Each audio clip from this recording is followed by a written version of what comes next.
तुम शादी कैसे कर सकती हो? मामा जैसे सब शादी करते हैं मैं भी करूंगी। महीना ही हुआ है तुम्हें मिले हुए। तो क्या हुआ? क्या 1 महीने में किसी को जानना मुमकिन नहीं है? बिल्कुल भी नहीं। वो तो अभी तक हमारे घर भी नहीं आया मुझसे मिलने के लिए। मामा ये सब पुरानी बातें हैं, सब कुछ साफ तो है। तुम्हें लग रहा है ऐसा? मामा हम एक दूसरे से मोहब्बत करते हैं और क्या ये काफी नहीं? नहीं है ये काफी, और इतनी जल्दी मोहब्बत हो ही नहीं सकती। उसे समझने के लिए थोड़ा और वक्त लो। कैसा वक्त? इसीलिए तो आप और पापा भी जल्दी अलग हो गए ना। और आपने भी तो पापा से बगैर मोहब्बत की शादी की और सारी जिंदगी किसी और से मोहब्बत की।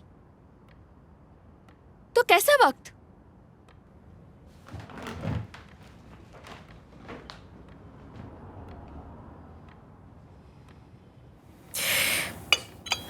मम्मा,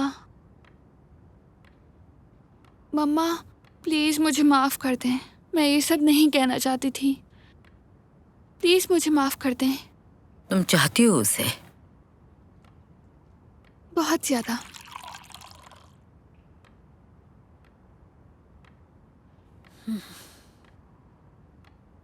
ठीक है, फिर खुश रहो, मुझे और कुछ नहीं चाहिए।